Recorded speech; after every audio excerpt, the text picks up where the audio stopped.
कैसे हैं? अच्छे ही होंगे। चलिए, मैं आपको एक बहुत ज़रूरी बात बताना चाहती हूँ यूपीएससी मैथमेटिक्स ऑप्शनल के बारे में। हर एक चीज़ डिस्कस करूँगी, सिलेबस, स्ट्रेटेजी, बुक्स, ये सब चीज़ें। चलिए तो स्टार्ट करते हैं। मेरा नाम अमृता गुप्ता है। मैं कानपुर शहर से हूँ, उत्तर प्रदेश। और मैंने अपना ग्रेजुएशन CSJMU कानपुर यूनिवर्सिटी से किया हुआ है, BSc मैथ से। इसलिए मैंने यूपीएससी का इरादा जो पक्का किया है इसी वजह से किया है, मैथ्स की वजह से, क्योंकि मैथ्स बहुत स्कोरिंग होता है। तो इस वजह से मैंने सोचा मैथ्स से ही यूपीएससी कर लेते हैं, वो अच्छा होगा और स्कोरिंग भी होगा, रैंक भी अच्छी आएगी, ये हमने सोचा। चलिए, अगर आप यूपीएससी के बारे में सोच रहे हैं, अगर मैथ्स ले रहे हैं तो बहुत अच्छा है, लीजिए, बहुत अच्छा है।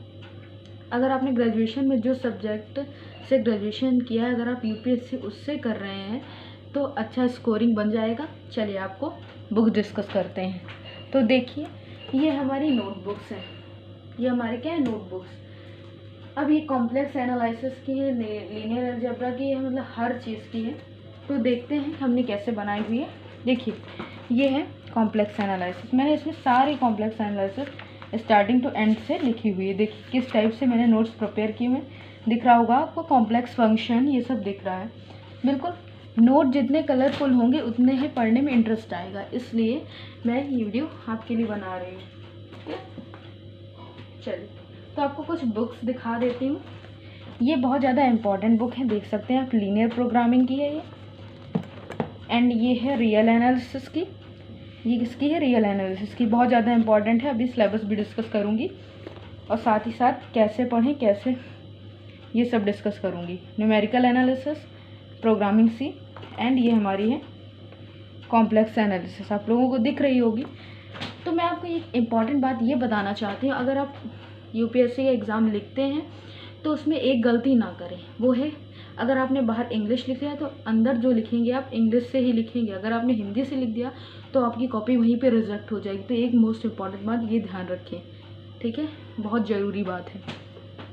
चलिए आपको सिलेबस डिस्कस कर लेती हूँ। सबसे इम्पॉर्टेंट सिलेबस देखिए, आपको दिख रहा है, ये मैंने लिख रखा है mathematics optional UPSC paper first. Paper first में देखिए ये 250 मार्क्स का होता है। जैसा कि मैंने बताया, अब गलती वो बिल्कुल ना करें, नहीं बेकार हो जाएगा सारी मेहनत।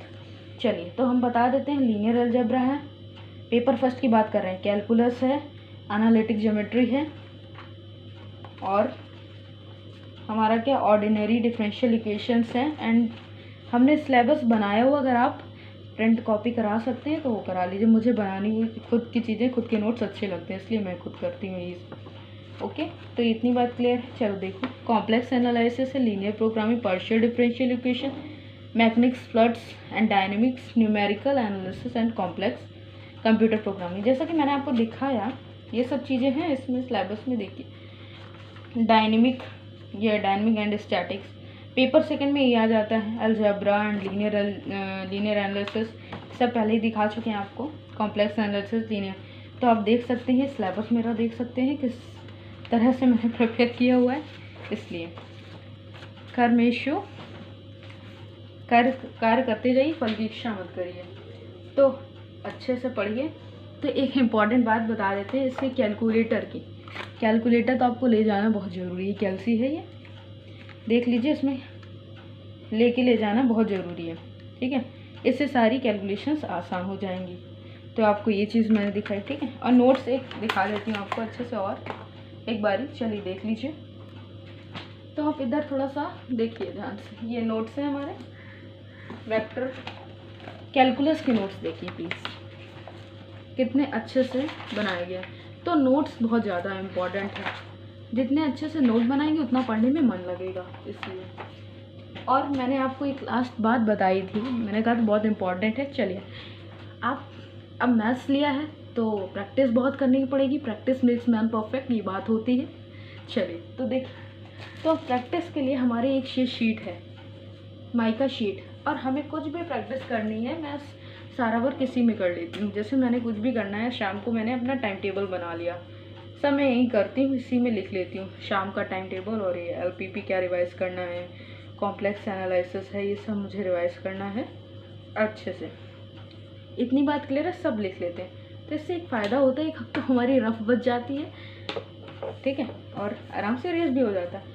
तो मेरी एक इम्पॉर्टेंट बात ध्यान रही, मेरा मोटिवेशन कहाँ से आता है। स्पेशल इस जर्नी इतनी लंबी है तो इसमें मोटिवेशन की ज़रूरत बहुत ज़्यादा होती है। बिकॉज मेरे फादर जो हैं फेरी करते हैं, तो हम दिल्ली नहीं आ सकते, तो कानपुर में रह के मुझे प्रिपरेशन अपनी परस्यू करनी पड़ेगी। इसलिए हम बहुत मेहनत करनी पड़ी, ट्यूशन पढ़ाते हैं एंड काफ़ी सारा वर्क करना। इसलिए मैंने बुक्स जो देखी आपने, वो मैंने जो आप बुक देख रहे हैं वो सब मैंने ख़रीदी हुई ट्यूशन पढ़ा के, क्योंकि हम अपने माता पिता पे बोझ नहीं बनना चाहते। अब जानते हैं उत्तर प्रदेश से हैं तो वहाँ की मेंटालिटी कैसी होती है, ये सब तो आप जानते हैं। तो इस वजह से मैं ये वीडियो बना रही, अगर किसी के लिए यूज़फुल हो जाती है तो बहुत अच्छी बात है। तो देखते जाइए। तो मैंने स्ट्रेटेजी बताई, सिलेबस बताया, बुक्स दिखाई आपको कौन कौन सी। और एक इम्पॉर्टेंट बात, आप सोच रहे हैं ग्रेजुएशन में जो बुक्स ली वही इनफ है, मटेरियल जितना है वो इनफ है। अगर आप एडिशनल कुछ ऐड करना चाहते हैं तो MD राय सिंघानिया सर की बुक है, कृष्णा सीरीज़ फॉलो कर सकते हैं, ये फॉलो कर सकते हैं, उससे आपका फ़ायदा हो जाएगा। लेकिन मैथ्स बहुत ज़्यादा स्कोरिंग है इसीलिए, क्योंकि उसमें सिर्फ एडिशनल होता है, कटता कुछ नहीं। आप जितनी बार प्रैक्टिस करेंगे सिर्फ ऐड होगा। और सिलेबस लिमिटेड है, मैंने बता दिया 13 बुक्स होती हैं, मैंने सारी बता दी आपको कौन कौन सी होती हैं। तो अच्छी लगी स्ट्रेटेजी, और अगर आप लोग कहेंगे डिमांड आएगी तो फिर मैं NCERTs पे भी बना दूंगी कि उसका कैसे करें, शेड्यूल क्या है, तो मैं बना दूंगी। तो वीडियो अच्छी लगी, पर एक बात ये जर्नी में ये है इम्पॉर्टेंट हो जाती है कि हमें डेली, जैसा हमने रूटीन बना लिया कि हमें रिवाइज़ करना है, लीनियर उठा ली, उसको पूरा कंप्लीट किया अच्छे से एंड फिर देन उठा। तो रिवीजन बहुत ज़रूरी होता है, रिवीजन आप डेली करेंगे तो अच्छा रहेगा। बात आ रही, चलिए। तो ये वीडियो आपको कैसी लग रही है? जय हिंद, जय भारत।